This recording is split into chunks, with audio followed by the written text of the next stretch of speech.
എനിക്ക് വിശ്വസ്തരായ ആൾക്കാരുടെ മുന്നിൽ വെച്ച് വേണം കാശ് കൈമാറാൻ. ബാലു, നീ അവനെ വിളിക്ക്. ഇപ്പൊ വരും. നിനക്ക് വിശ്വസ്തനായ ഒരാളെ തന്നെ ഇടനിലക്കാരനായി വേണമെന്ന് എനിക്കും തോന്നി. എടാ, അതിന് പറ്റിയ ഒരാളെ ഞാൻ കൊണ്ടുവന്നിട്ടുണ്ട്.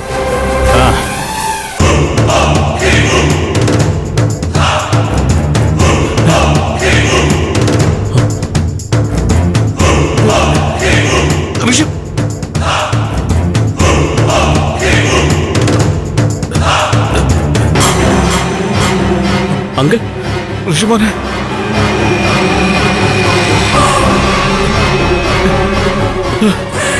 ഋഷിമോനെ, എടാ നിനക്ക് കുഴപ്പമൊന്നുമില്ലല്ലോ? ഇവര് നിന്നെ ഉപദ്രവിച്ചോ? ഇല്ല, അങ്ങനെയുള്ള പ്രശ്നങ്ങളൊന്നുമില്ല. അല്ല, അങ്കിൾ എങ്ങനെയാ ഇവിടെ? മോൻ എങ്ങനെയാണ് ഇവിടെ എത്തിയത് അതുപോലെ തന്നെ ഇവന്മാരെ എന്നെ എങ്ങോട്ട് പിടിച്ചോണ്ട് വന്നത്. ഏയ്, വേറൊന്നിനല്ല ഋഷി. അരുന്ധതി മേഡത്തിനും ഞങ്ങൾക്കും ഇടയിൽ നിന്ന് വില പേശാൻ ഒരാള് വേണ്ടേ? ബാലു, എടാ ദേ, ഈ ത്യാഗരാജനെ കുടിക്കാൻ എന്തെങ്കിലും എടുക്ക്. ദേ, അയാൾ നന്നിട്ട് വേർക്കുന്നുണ്ട്. അതെ. നീ ഇങ്ങോട്ട് വന്നേ, വാ.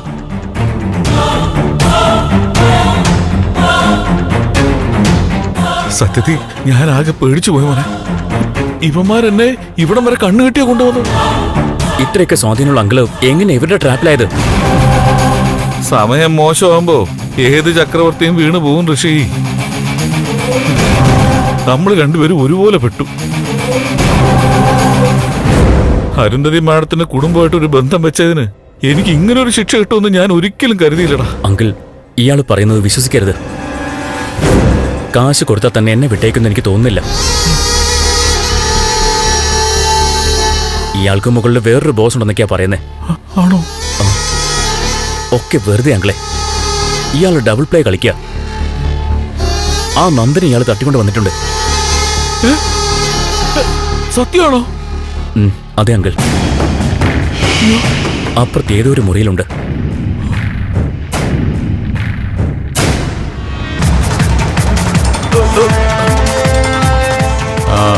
മിസ്റ്റർ ത്യാഗരാജൻ, നിങ്ങളുടെ രാഷ്ട്രീയ സ്വാധീനം വെച്ച് എന്തെങ്കിലും മൂവ്മെന്റ് നടത്തിയാൽ പിന്നെ എന്റെ അരുന്ധതി മേഡത്തിന്റെ ഒറ്റപുത്രൻ ഒരൊറ്റ പോക്കങ്ങ് പോവും, അങ്ങ് സ്വർഗത്തിലോട്ട്. അയ്യോ, വേണ്ട വേണ്ട വേണ്ട സാറേ, വേണ്ട സാറേ. പ്രകാശൻ സാറേ, നിങ്ങൾ എന്ത് ദ്രോഹമായി ചെയ്യുന്നത്? ഒരു കാര്യം ചെയ്യോ, എന്നെ ഇവിടെ നിർത്തിയിട്ടും ഈ മോനെ അങ്ങ് പറഞ്ഞയക്കി. പറ്റില്ല. എനിക്ക് എന്റെ ബോസിനെ അനുസരിച്ചേ മതിയാവൂ.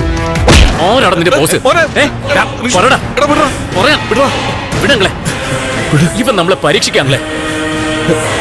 മോനെ, നമ്മൾ എന്തായാലും കുടുങ്ങി. ഇദ്ദേഹത്തിന്റെ ആ ബോസ് വരട്ടെ, നമുക്ക് അദ്ദേഹമായിട്ട് സംസാരിക്കാം. സാറേ, ഞാനൊരു നല്ല ബുദ്ധി പറഞ്ഞു തരട്ടെ. ഇവനെ ഈ ത്യാഗരാജനെ തൽക്കാലം പുറത്തു വിടണ്ട. അയ്യോ, അപ്പുറത്തുള്ള റൂമിൽ കൊണ്ടിടും. അയ്യോ, ഞാൻ പോയിക്കോട്ടെ സാറേ. നിങ്ങൾ പറയുന്ന പോലൊക്കെ ഞാൻ അനുസരിച്ചോ. പക്ഷെ ഈ മോനെ ത്യാഗരാജ, ഇവിടെ ഓരോന്നിനും ഓരോ ചിട്ടകളുണ്ട്. എന്നാ ഞാൻ ഋഷിമോന്റെ കൂടെ നിന്നോളാം സാറേ. ബാലുവിനെ വിളിച്ചോണ്ട് പോവാൻ. അയ്യോ സാറേ, സാറേ, സാറേ, ഋഷിമോനെ. ഋഷി, ഇതേ വേണ്ടാത്ത കളിക്ക് നിന്നാ നീ ആയുസോടെ തിരിച്ചു പോവില്ല. പറഞ്ഞോട്ടല്ലോ.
നന്ദന്റെ missing case.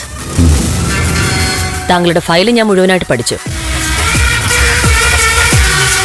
ഗംഭീരമായിട്ടുണ്ട്. Thank you madam. ഞാൻ താങ്കൾക്ക് കൈ തന്നത് എന്തിനാണെന്ന് അറിയാമോ? ഒരു കേസ് അന്വേഷണം എങ്ങനെയാകരുത് എന്ന് ട്രെയിനിങ് കോളേജിൽ പഠിപ്പിക്കാൻ ഒരു ഫയല് തന്നതിന്. മാഡം, ഹോ, നിങ്ങളുടെ ധൈര്യം സമ്മതിക്കണം. ഒരു സീനിയർ ഓഫീസറുടെ മുന്നിൽ എത്ര ധൈര്യത്തോടെയാ താങ്കൾ ഈ തട്ടിപ്പ് ഡോക്യുമെന്റ്സ് കൊണ്ടേ വെച്ചത്? LKG പിള്ളേർക്ക് കൊടുത്തിട്ടുണ്ടെങ്കിലേ അവരിത് വായിച്ചിട്ട് മുഖത്ത് വലിച്ചെറിയും. മാഡം അങ്ങനെ ഇൻസൾട്ട് ചെയ്തത് ഞാനാണോ അതോ സാർ എന്നെയാണോ ഇൻസൾട്ട് ചെയ്തത്? ഇങ്ങനൊരു ഫയല് സബ്മിറ്റ് ചെയ്തതിനെക്കാട്ടിലും വലിയൊരു ആക്ഷേപം വേറെ എന്താണുള്ളത്? എന്റെ നിഗമനങ്ങളിൽ നിന്നുകൊണ്ടാണ് ഞാൻ തെളിവുകൾ ശേഖരിച്ചത്. അത് വെച്ചിട്ടാണ് ഞാൻ ഈ റിപ്പോർട്ട് തയ്യാറാക്കിയത്. ശരി, നന്ദൻ സ്വമേധയായി എങ്ങോട്ടോ മാറി നിൽക്കുന്നു എന്നാണല്ലോ താങ്കൾ ഈ ഫയലിൽ പറയുന്നത്. അതിന്റെ തെളിവെന്താണ്? ഇതിനു മുന്നേ നന്ദൻ ഇതുപോലെ സ്വയം എങ്ങോട്ടെങ്കിലും മാറി നിന്നിട്ടുണ്ടോ? നാട് വിട്ടുപോകാൻ പ്രവണതയുള്ള ഒരാളാണ് നന്ദനെങ്കിൽ അതെത്ര സന്ദർഭത്തിൽ നിങ്ങൾ ഇതിൽ രേഖപ്പെടുത്തിയിട്ടുണ്ട്? പറയൂ. ഈ റിപ്പോർട്ട് നോക്കുമ്പോ അറിയാം, നിഗമനങ്ങളും തെളിവുകളും ശാസ്ത്രീയ പഠനങ്ങളും വെച്ചിട്ടല്ല DYSP ഇത് തയ്യാറാക്കിയിരിക്കുന്നതെന്ന്. ബന്ധങ്ങൾ വെച്ചിട്ടാണ്. എന്തേ, ശരിയല്ലേ? മാഡം പ്ലീസ്, അടിസ്ഥാനരഹിതമായ ആരോപണങ്ങൾ ഉന്നയിക്കരുത്. ബന്ധങ്ങളൊന്നും എന്നെ സ്വാധീനിച്ചിട്ടില്ല. ഇസബല ആരാണ്? എന്റെ ജ്യേഷ്ഠന്റെ മകള്. ജ്യേഷ്ഠന്റെ മകളെന്ന് വെച്ചാൽ മകള് തന്നെ അല്ലേ? അതെ. ആ ബെല്ലമോളിപ്പ് എവിടെയാണ്? വിദേശത്ത്. വിദേശത്ത് എന്തിനാണ് പോയത്? പഠിക്കാൻ. എന്തു പഠിക്കാൻ?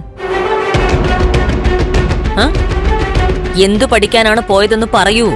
അത് ഹയർ സ്റ്റഡീസ്, ഡാറ്റാ സയൻസ്. താങ്കൾ നല്ലൊരു പോലീസുകാരനല്ലാന്ന് നേരത്തെ തെളിയിച്ചു കഴിഞ്ഞു. നല്ല കള്ളനുമല്ലാന്ന് ഇപ്പൊ മനസ്സിലായി. ഡാറ്റാ സയൻസിന്റെ ഡീറ്റെയിൽസ് പഠിപ്പിക്കുന്ന സ്ഥാപനം, എത്ര നാളത്തെ വിസ?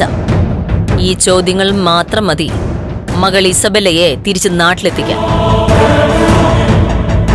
സമയമാകുമ്പോ മോള് വരും. വരുത്തുന്നുണ്ട് ഞാൻ. ഇങ്ങനെയുള്ള ചില ചോദ്യങ്ങൾ പ്രതീക്ഷിച്ച് ബുദ്ധിയുള്ള ഒരാളായിരുന്നെങ്കിൽ ഉത്തരങ്ങൾ തയ്യാറാക്കി വെക്കുമായിരുന്നു. സാറിന് അതിനും പറ്റിയില്ല. കേട്ടോ.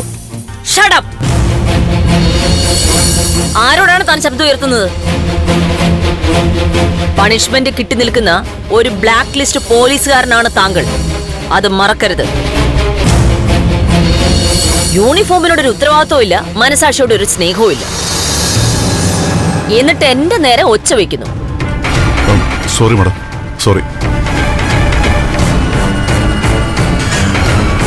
ഈ ഫയലിൽ നിന്ന് ഒരു കാര്യം കൂടെ ഞാൻ പഠിച്ചു. പ്രതിപട്ടിക തയ്യാറാക്കുമ്പോ ചിലപ്പോ അതിലൊരു പേര് ഐസക് കുരുവിള എന്നായിരിക്കും. അയ്യോ മാഡം, താങ്കൾക്കും അറിയാമായിരിക്കുമല്ലോ. ചില അന്വേഷണങ്ങൾ തുടങ്ങുമ്പോ എങ്ങനെയൊക്കെയോ ചില കൊച്ചു കൊച്ചു സൂചനകളും തോന്നലുകളും ഒക്കെ നമ്മുടെ മനസ്സിലങ്ങ് തോന്നും. ഇവിടെ എനിക്കും അങ്ങനെ ഒരു തോന്നൽ വരുന്നുണ്ട്. മാഡം സത്യമായിട്ടും എനിക്ക് കേസിൽ ആരെയും രക്ഷിക്കണമെന്നില്ല. കറക്റ്റ്. നന്ദനെയും രക്ഷിക്കണമെന്നില്ലായിരുന്നു. നിങ്ങൾ എസ്തപ്പാൻ എന്ന ഗുണ്ടയുമായി ബന്ധപ്പെട്ട് എന്തൊക്കെ അന്വേഷണങ്ങളാണ് നടത്തിയത്? അത് മാഡം വേണ്ട, ബുദ്ധിമുട്ടണമെന്നില്ല. തൽക്കാലം താങ്കൾ പൊയ്ക്കോളൂ. വിളിക്കുമ്പോൾ വന്നാ മതി. മാഡം ഞാൻ സത്യമായിട്ടും പറയാണ്. ചെല്ലണം സാർ, പ്ലീസ്.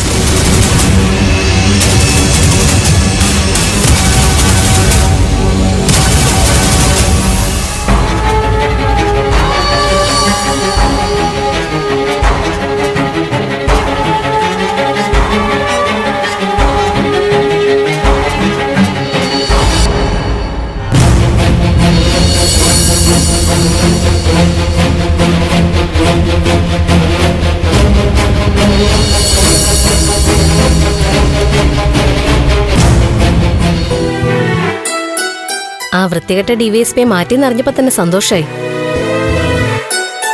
പുതിയതായി ചാർജ് എടുത്തത് വസുന്ധര മാഡം ആണെന്ന് അറിഞ്ഞപ്പോ ഇരട്ടി സന്തോഷം. അതെ ഗൗരി, ഇനിയിപ്പോ അന്വേഷണമൊക്കെ വേഗത്തിലാവും, വിഷമമൊക്കെ മാറും. എത്രയും പെട്ടെന്ന് നന്ദനെ നമുക്ക് തിരിച്ചിട്ടണേന്നുള്ള പ്രാർത്ഥനയാ ഇവിടെ എല്ലാവർക്കും. ആ വസുന്ധര മേഡം വന്നതോടെ എനിക്കിപ്പോ വലിയ സമാധാനമായി ഗൗരി. മീരയുടെ കേസിൽ മാഡം കാണിച്ച അത്ഭുതം ഇവിടെയും ആവർത്തിക്കും. ഏതായാലും പ്രതീക്ഷയോടെ കാത്തിരിക്കാം. നിന്റെ വിഷമം ഈശ്വരൻ നീട്ടിക്കൊണ്ട് പോവില്ല ദേവിക, ധൈര്യമായിട്ടിരിക്കെ. മുരളേട്ടനോട് ഞാൻ വിളിച്ചോളാന്ന് പറയും. ശരി, എന്നാ വെച്ചോ. ശരി.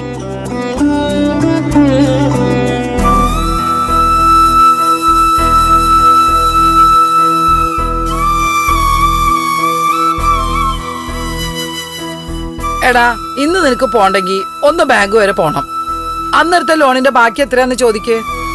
കുടുംബശ്രീന്ന് ചിട്ടി കിട്ടുമ്പോ കുറച്ചു കൊണ്ടുപോയി അടയ്ക്കാം. അമ്മേ, നന്ദനെ കാണാതായതിന്റെ കേസന്വേഷണം വസുന്ധര മാഡത്തിനാണെന്ന്. ഓ, ആയിക്കോട്ടെ. ഇതറിഞ്ഞിട്ടും അമ്മയ്ക്ക് എന്താ ഒരു സന്തോഷമില്ലാത്ത? സന്തോഷിച്ചിട്ട് വലിയ കാര്യമുണ്ടെന്നൊന്നും തോന്നണില്ല. ആരന്വേഷിച്ചാലും വീട്ടിലുള്ളവർക്ക് ഒരു താല്പര്യം വേണ്ടേ? MLA എന്ന് പറഞ്ഞ് നടക്കണതല്ലാതെ ദേവികയുടെ ഭാഗത്തുനിന്ന് അന്വേഷണം എന്ന് പറഞ്ഞ് എന്തെങ്കിലും ഉണ്ടായോ? ഒന്നും നടക്കില്ല. അമ്മേ, ഇങ്ങനെ നെഗറ്റീവ് അടിക്കാതെ. ദേവികയുടെ ഭാഗത്തുനിന്ന് എന്ത് നീക്കം ഉണ്ടാവാത്തത് അമ്മ നോക്കിക്കോ. വസുന്ധരാമയുടെ ഈ പ്രശ്നത്തിന് എത്രയും പെട്ടെന്നൊരു പരിഹാരം ഉണ്ടാക്കും. അവരെല്ലാരും ചോദ്യം ചെയ്യും. അന്വേഷണത്തിന് ഇവിടെ വന്നെന്നിരിക്കും. ആ, വരട്ടെ. ഞാൻ ചോദിക്കുന്നുണ്ട്, പോലീസ് ആത്മാർത്ഥമായിട്ട് വിചാരിച്ചിരുന്നെങ്കിൽ നേരത്തെ തന്നെ കുറ്റവാളിയെ പിടിക്കാമായിരുന്നില്ലേന്ന്. ആ, ചോദിച്ചാ മതി. അടുത്ത നിമിഷം അമ്മയും തൂക്കി അകത്താക്കും. ഓ പിന്നെ. അമ്മയുടെ വിഷമം എനിക്കറിയാം. എല്ലാ വിഷമങ്ങളും ഉടനെ മാറും അമ്മേ. വസുന്ധര മാഡം പെട്ടെന്നൊക്കെ കണ്ടുപിടിക്കാൻ നമുക്കെല്ലാം പ്രാർത്ഥിക്കാം.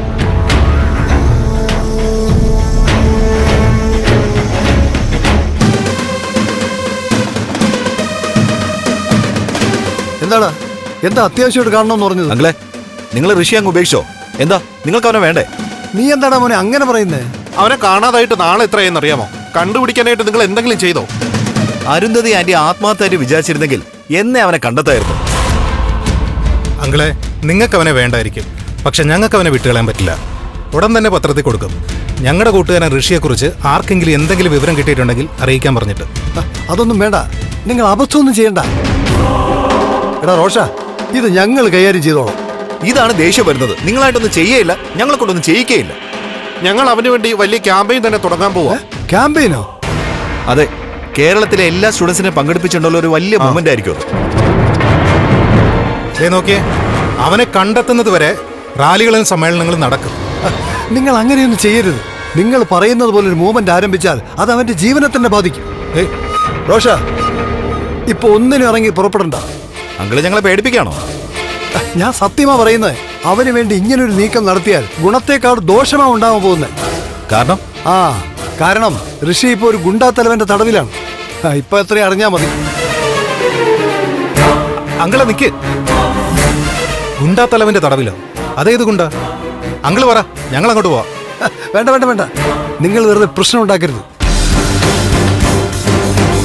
റോഷ, എടുത്തു ചേട്ടൻ കാണിച്ച പണി കിട്ടുവേ. പണി കിട്ടിക്കോട്ടെ. ഇത് അറിഞ്ഞു വെച്ചിട്ടാണോ നിങ്ങൾ കൈയൊഴിഞ്ഞ് നിൽക്കുന്നത്?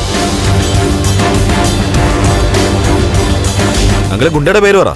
ഋഷിയെ തട്ടിക്കൊണ്ടുപോകാൻ ഗുണ്ടയോട് ആവശ്യപ്പെട്ട ആളിനെ നിങ്ങൾ അറിയും.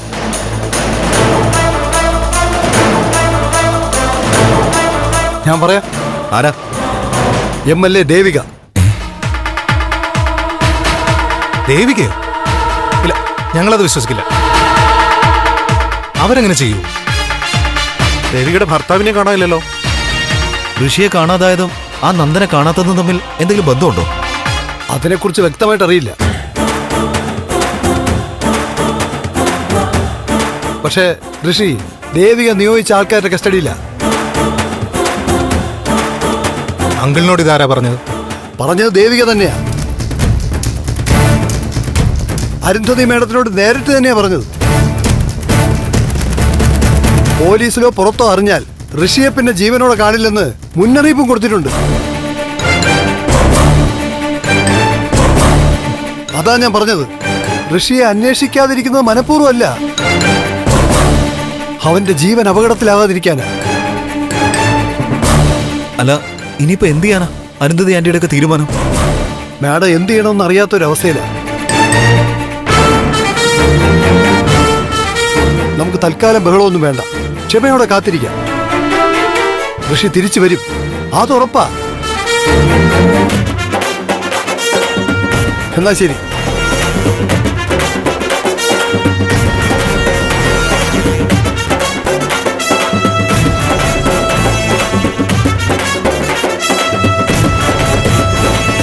നമസ്കാരം. നമസ്കാരം. നമസ്കാരം. നമസ്കാരം.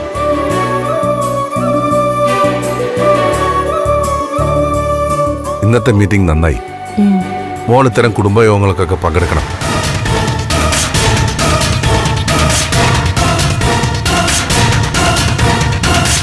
മോൾ നന്നായി സംസാരിച്ചു. നന്ദനെ കുറിച്ചുള്ള വിഷമങ്ങൾ കുറച്ചു നേരത്തേക്ക് മറക്കാൻ പറ്റി. സത്യം പറഞ്ഞ അച്ഛാ, ഞാൻ ആലോചിച്ചതാ MLA സ്ഥാനം അങ്ങ് രാജിവെച്ചാലോന്ന്. നന്ദുവിനെ കുറിച്ചുള്ള അന്വേഷണങ്ങൾക്കിടയിൽ നാട്ടുകാരുടെ കാര്യങ്ങൾ പൂർണ്ണമായി ശ്രദ്ധിക്കാൻ പറ്റുന്നില്ല എന്നൊരു തോന്നൽ വന്നു.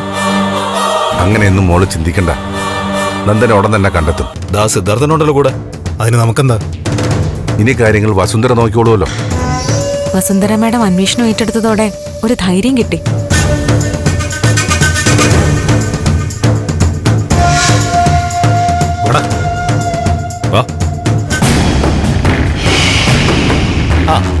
അമ്മായിയപ്പനും മരുമോളും കൂടി അടുത്തിനെ ആരെ തട്ടിക്കൊണ്ടു പോകാനാ പ്ലാൻ ചെയ്യുന്നേ? എന്താ മോനെ? ഒന്നുമില്ല സാറേ, ഞങ്ങൾ ഋഷിയെ കൊണ്ടുപോകാൻ വന്ന. ഋഷിയെ കൊണ്ടുപോകാൻ വന്നതോ? അതിന് ഋഷി എവിടെ? അത് ശരി, അപ്പൊ ഋഷി എവിടാന്ന് അറിയില്ലല്ലേ? മരുമോളോട് ചോദിച്ചാൽ മതി, പറഞ്ഞുതരും. ഞങ്ങളുടെ ഋഷിയെ തട്ടിക്കൊണ്ടുപോയി ഒളിപ്പിച്ചു വെച്ചിട്ട് രണ്ടുപേരും കൂടി നാടകം കളിക്കാ. കാര്യങ്ങളൊക്കെ ഞങ്ങൾ അരുന്ധതി മാഡത്തിന്റെ വീട്ടിൽ നിന്ന് അറിഞ്ഞു. നിങ്ങൾക്ക് പരാതി എന്തെങ്കിലും ഉണ്ടെങ്കിൽ പോലീസിനെ അറിയിക്കണം. പൊതുപ്രവർത്തകരെ വഴിയിൽ ആക്ഷേപിക്കാനാ ഉദ്ദേശമെങ്കിൽ അത് പ്രശ്നമാവും. പ്രശ്നമാക്കാൻ തന്നെയാ ഞങ്ങൾ വന്നേ. പറഞ്ഞില്ലേ, കാര്യങ്ങളൊക്കെ അറിഞ്ഞു. ഞങ്ങളുടെ ഋഷിയെ MLA ഒരു ഗുണ്ടയും ചേർന്ന് തട്ടിക്കൊണ്ടുപോയി ഒളിപ്പിച്ചു വെച്ചേക്കല്ലേ? നിങ്ങളുടെ ഭർത്താവിനെ കാണാത്തതിന് ഋഷിയെ പിടിച്ചോണ്ടുപോയല്ല വേണ്ടത്, അവനെ മര്യാദയ്ക്ക് വിട്ടുക. അച്ഛാ വന്നേ, നമുക്ക് പോവാം, വാ. നിങ്ങൾ ഓരോരുത്തേക്കും പോയില്ല, ഋഷിയെ തന്നിട്ടേ നിങ്ങൾക്ക് ഇവിടുന്ന് പോകാൻ പറ്റൂ. മക്കളെ, നിങ്ങൾ ഞാൻ പറയുന്നത് മനസ്സിലാക്കും. ഋഷിയെക്കുറിച്ച് ഞങ്ങൾക്കൊന്നും അറിയില്ല. സിദ്ധാർത്ഥ, താൻ കള്ളം പറഞ്ഞ് രക്ഷപ്പെടാന്ന് വിചാരിക്കണ്ട. എന്താടാ, മര്യാദയ്ക്ക് പറഞ്ഞാൽ മനസ്സിലാവില്ലേ നിനക്ക്? എന്നാ കേട്ടോ, ഋഷി ഞങ്ങളുടെ കസ്റ്റഡി തന്നെ ഉണ്ട്. നിനക്കൊക്കെ ചെയ്യാൻ പറ്റുന്ന ചെയ്. വീണ്ടും പറയാ, ഋഷിയെ കുറിച്ച് ഞങ്ങൾക്കൊന്നും അറിയില്ല. നിങ്ങൾ കേട്ടതൊക്കെ തെറ്റായ കാര്യങ്ങളാ. ഇയാളിത് ഇപ്പൊ സംഭവിച്ചല്ലേ ഉള്ളൂ ഋഷി കസ്റ്റഡിയിലുണ്ടെന്ന്. അതുകൊണ്ട് അവനെ കൊണ്ടേ ഞങ്ങൾ പോകുന്നുള്ളൂ. MLA അല്ല, മന്ത്രിയാണെങ്കിലും ശരി, അവനെ വിട്ടുതരാതെ മുന്നോട്ടൊരു അടി പോകാൻ സമ്മതിക്കത്തില്ല. അവന്റെ ദേഹത്ത് കഴിക്കുന്നു. വേണ്ട, നിനക്കൊന്നും മര്യാദയ്ക്ക് പറഞ്ഞാൽ മനസ്സിലാവില്ലല്ലേ? ചോണയുണ്ടെങ്കിൽ നീ ഒന്ന് തടഞ്ഞു നോക്കടാ. സിദ്ധാർത്ഥൻ ആരാണെന്ന് അപ്പം മനസ്സിലാവും. വേണ്ട വേണ്ട. ഇവനൊക്കെ നന്ദനെതിരെ എന്തൊക്കെയാ കാണിച്ചു കൂട്ടിയത്? പ്രഭയെ തട്ടിക്കൊണ്ടു പോകാനും കൊല്ലാൻ വേണ്ടിയൊക്കെ ഋഷിക്ക് കൂട്ടുന്നവരല്ലേ ഇവര്? എന്താ സാറേ, എന്താ പ്രശ്നം? അതെ, ഈ പിള്ളേർക്കൊരു തെറ്റിദ്ധാരണ, അതൊന്ന് മാറ്റിക്കൊടുക്കാന്ന് വിചാരിച്ചു. പാവളെ,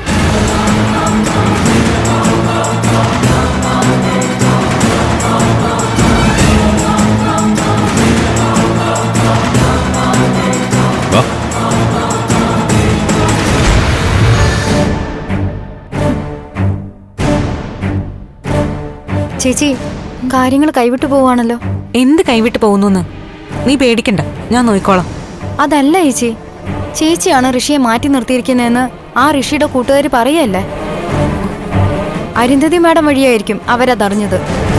അതിന് എല്ലാരും അറിയാൻ ചാൻസ് ഉണ്ട്. നമ്മൾ പ്രതീക്ഷിക്കുന്നിടത്തൊന്നും കാര്യങ്ങൾ നിൽക്കില്ല. അവരിത് ചിലപ്പോൾ ന്യൂസ് ചാനലുകളിൽ വാർത്തയാക്കും. വാർത്തയാകട്ടെ, പക്ഷെ എന്ത് തെളിവുണ്ട് അവരുടെ കയ്യില്? ആരോപണം ആർക്കാ ഉന്നയിക്കാൻ പാടില്ലാത്ത? പക്ഷെ ഇതിപ്പോ നമ്മുടെ ഭാഗത്തും തെറ്റില്ല ചേച്ചി. ചേച്ചി എസ്തപ്പാനും കൂടി അരുന്ധതി മാഡത്തോട് നേരിട്ട് പറഞ്ഞല്ലേ ഋഷി എസ്തപ്പാന്റെ കസ്റ്റഡിയിലുണ്ടെന്ന്. ഋഷി ജീവനോട് വീട്ടിൽ ഇരിക്കുമ്പോ മരിച്ചുപോയെന്നും പറഞ്ഞ് നാടകം അഭിനയിച്ചവരല്ലേ ആ അരുന്ധതി മാഡം. അവരുടെ രഹസ്യങ്ങൾ അറിയാൻ ഇങ്ങനെയൊക്കെ പറയേണ്ടി വരും. അല്ല, അങ്ങനെയല്ല. നമ്മൾ പറഞ്ഞത് വാർത്തയാക്കുന്നുണ്ടെങ്കിൽ വാർത്തയാക്കട്ടെ, ബാക്കി എന്ത് വേണോന്ന് അപ്പ നോക്കാം.